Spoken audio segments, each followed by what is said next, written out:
She said, "Boundaries like that are just fear disguised as principles. Don't be so rigid." It came out casually, almost playful, while we were folding laundry on a quiet Sunday afternoon. I paused with one of my shirts half folded in my hands and looked at her, waiting for the punchline that never arrived. She just kept matching socks, humming under her breath, as if she hadn't just suggested that wanting her to stop late-night texting with her work husband was some kind of character flaw. My girlfriend, Mia, had always been the spark.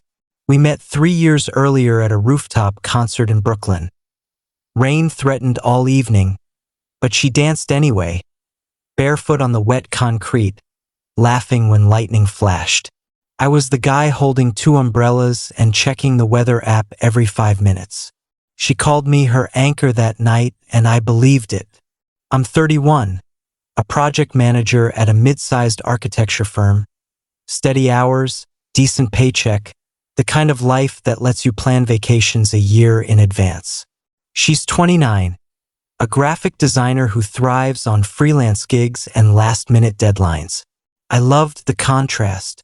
I thought we balanced each other. Early on, I covered her half of rent when a big client ghosted her for 3 months. I stayed up until dawn helping her rebuild her portfolio site when her laptop died right before a pitch. I learned her coffee order by heart: oat milk, 2 pumps vanilla extra hot, and brought it to her desk on mornings when she'd forgotten to eat. She thanked me with tight hugs and little notes tucked into my jacket pockets. I felt needed, and that felt like love. The shift was gradual, almost invisible at first. She started quoting podcasts about evolving past possessive love. She'd forward me articles titled things like "Why Jealousy is a You Problem" and ask what I thought, eyes wide, genuinely curious. When I admitted discomfort about her going for drinks alone with Julian, the married creative director who always commented fire emojis on her stories, she sighed like I'd failed a simple test. "He's just supportive," she said. "You're supportive too, but in a different way. Why can't I have both?" I tried to discuss it calmly. I didn't raise my voice. I used sentences that started with "I feel" instead of "you did." Every time, she flipped the script. I was stifling her growth, policing her friendships, clinging to outdated rules. The word "controlling" started appearing regularly. I began to doubt myself. Maybe I was insecure. Maybe wanting transparency was unreasonable. In 2025.1 Thursday evening, I came home early from site visits. She was on the balcony, phone pressed to her ear, laughing low and private. When she saw me through the glass, she lifted one finger, wait, and kept talking. I went inside, set down my bag, and started dinner. 20 minutes later, she slid the door shut behind her, cheeks flushed. "That was Julian," she said before I asked. "He's helping me brainstorm a new direction for my brand." I nodded, stirring the sauce. "Cool." Inside, something tightened. Later that night, while she showered, her phone buzzed on the nightstand. The preview lit up. "Can't stop thinking about tonight. You're dangerous." Heart emoji. From Julian.my chest caved in, but I didn't touch the phone. I sat on the edge of the bed until she came out, towel drying her hair. The message was still glowing when she picked it up. She glanced at me, then at the screen, then back at me. "You saw that?"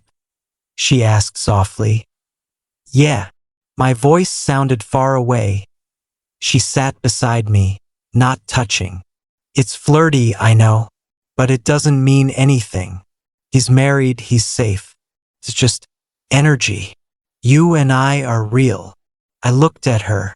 "So I'm supposed to be okay with you getting that kind of energy from someone else?"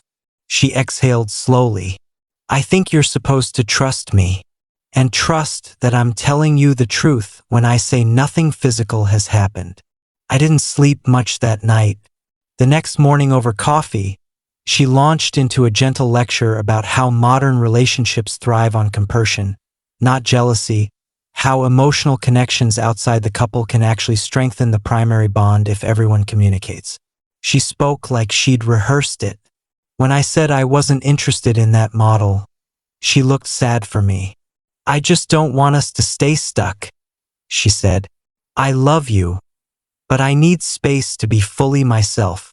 I drank my coffee black and didn't argue. A switch flipped inside me that day.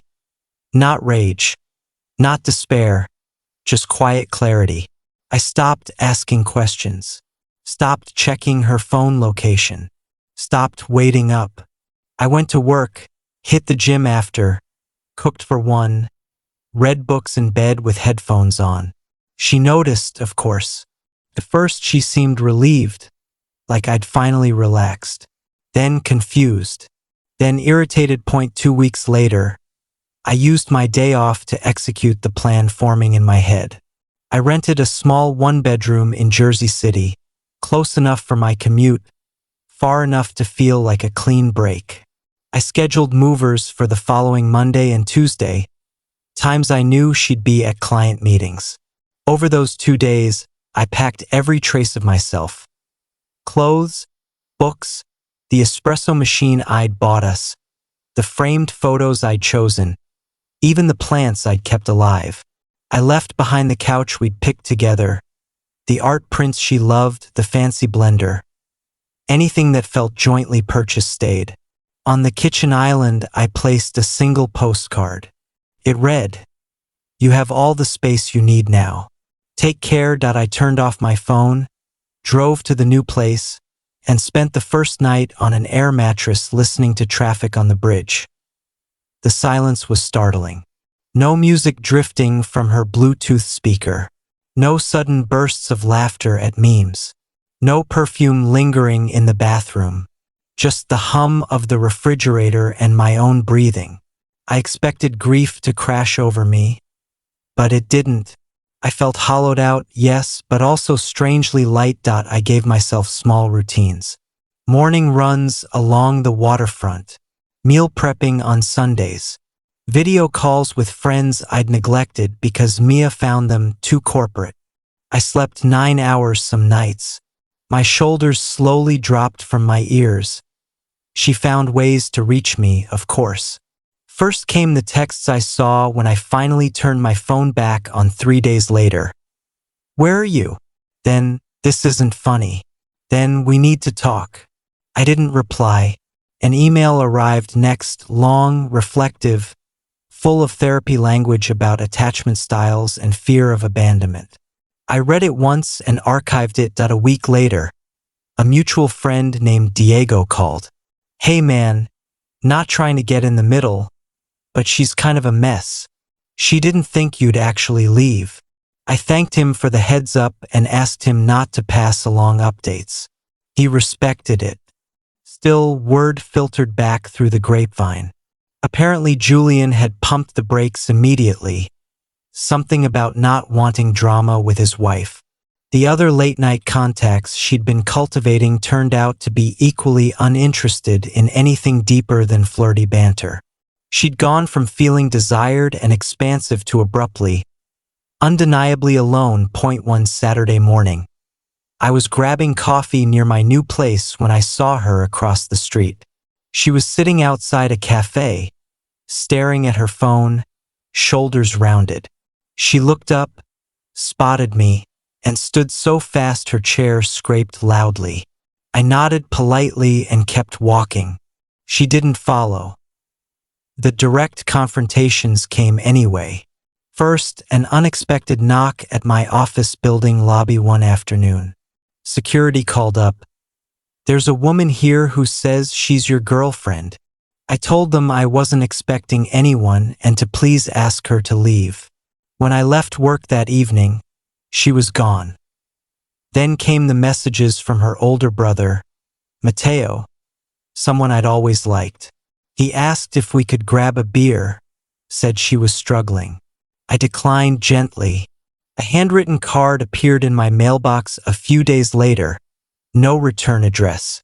It smelled faintly of the jasmine perfume she wore.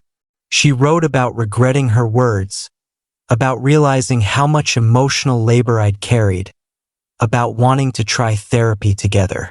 I read it on the train, folded it once, and dropped it in a platform trash can. The final encounter happened at a rooftop birthday party for a coworker we both knew. I almost skipped it, but my new colleague Priya convinced me to come, said fresh air and free drinks were mandatory. I brought Priya as my plus one, mostly because we'd been carpooling to site visits and got along easily.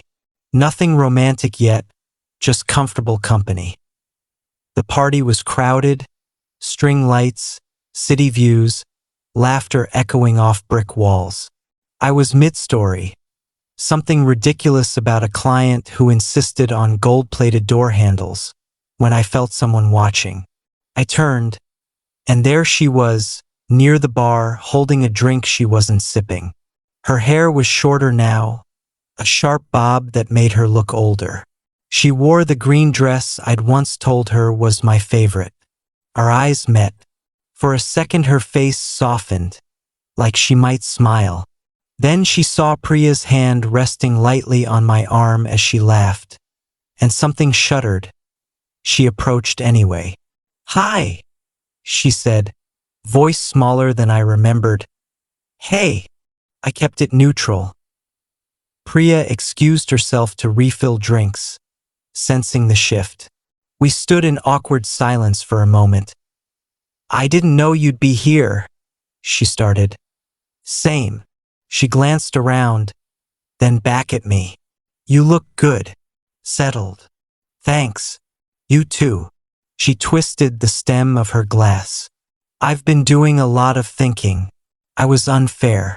I pushed ideas on you that you never signed up for, and when you set a boundary, I made you the villain." I waited. "I miss you," she said quietly. "Not just the convenience. The way you made everything feel safe." I nodded once. "I miss who I thought we were too, but that version required me to ignore my own needs. I can't do that anymore." Her eyes filled, but she blinked it back. "So there's no chance?" "No," she swallowed. "The girl you're with, she seems nice." "She is." A long breath left her. "I guess I got exactly what I asked for. Space." She tried a rueful smile. "Turns out it's colder than I expected." I didn't offer comfort. After a beat, she whispered, "Take care of yourself," and walked away. Disappearing into the crowd, I found Priya near the edge of the roof, skyline glittering behind her. She handed me a fresh drink without asking what happened. We stayed another hour, talking about everything and nothing. Later, on the train home, I realized I hadn't thought about Mia once during the ride. Life settled into a rhythm I hadn't known I was missing. Weekends became mine again. Hiking in the Palisades, trying new recipes without negotiating spice levels. Reading until sunrise if I felt like it. Work rewarded the extra focus. I earned a lead position on a high-profile renovation project. Priya and I kept seeing each other. No rush, no ultimatums, just steady presence and shared laughter. She asks how my day was and actually listens to the answer. Sometimes, late at night, I remember that postcard I left behind. "You have all the space you need now." Felt cold when I wrote it. Now it feels like the kindest thing I could have offered. Space for her to sit with the consequences she'd worked so hard to avoid that I don't check her socials. I don't ask mutual friends for updates. As far as I know, she's still searching for the version of freedom that doesn't come with loneliness attached. Me? I'm just here, building something solid, one quiet day at a time. The storm passed, the ground dried, and for the first time in years, I'm standing on it without looking over my shoulder.